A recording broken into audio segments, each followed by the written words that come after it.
Thank you, Chairman. I want to thank all of my colleagues, the mayor, and those who are working diligently on these matters.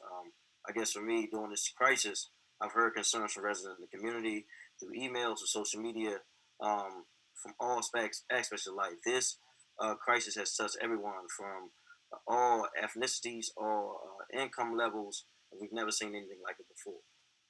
I have been in the community ensuring that people are getting meals.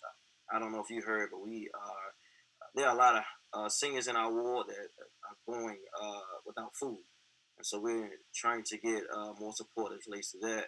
The COVID-19 Response Supplement Emergency Amendment Act of 2020 was a tremendous effort, and I want to thank everyone for adding their value to this conversation. As other members have offered, I do want to echo the sentiments that I am equally as disappointed that the protections for undocumented workers haven't been included. As we know, people of color in this district, in District of Columbia, has suffered not just on COVID-19, but continuously to be uh, disenfranchised in the city. And it's my hope that we do more. I do want to thank Councilmember Kenny McDuffie for adding benefits, extended benefits for small businesses in the district.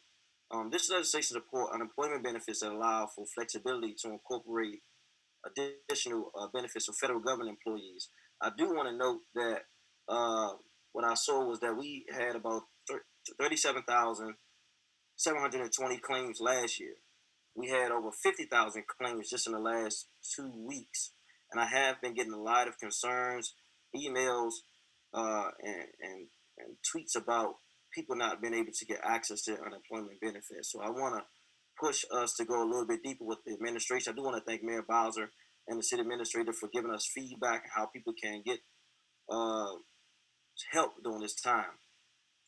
Some residents may be fearful and about debt collection during this crisis. This legislation says that during a public health emergency and for 60 days thereafter, no credit or debt collection will be filed for new collections. And I think that's a step forward as we talk about help for our residents. I've heard that students and their families are concerned about graduating promoted. This legislation addresses some of the concerns by providing a waiver opportunity for seniors who have otherwise graduated, except for not meeting certain graduation requirements, and for other students. I do want to note that there are residents that are still in Ward 8 and Ward 7 across the district who do not receive laptops that are disenfranchised and may not have internet access to be able to get the proper education that we guarantee in the city. So I want to push a little bit harder on that.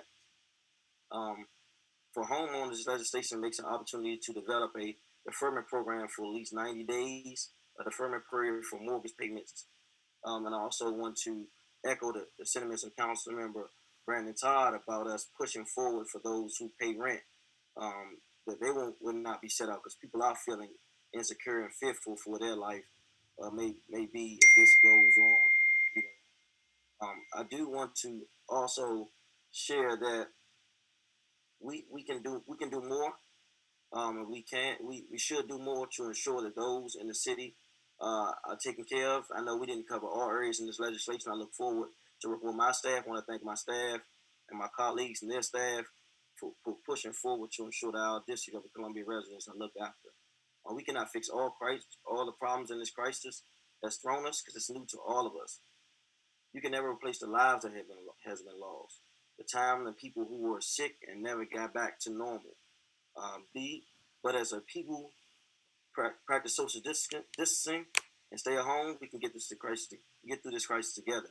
I want to thank everyone. I do want to note some of the provisions that we pushed forward that got into the bill, such as extends unemployment compensation through unemployment through COVID, small businesses grants that's also been pushed even further to Councilman McDuffie, um, electric electricity disconnect prohibitions for all customers, gas disconnect prohibitions for all customers, DC water disconnect prohibitions for all customers, eviction prohibit for residents and non-residents tenants, allowance for prescription drug relief before the end of waiting periods, TOPA relief, Department of Corrections. I did get a chance to visit DC Jail yesterday. We do have to follow with them. I'll have a Senate conversation with Councilman Allen my other colleagues what we could do to provide just some support for those at our DC jail, CTF, and also at the halfway house here in the district.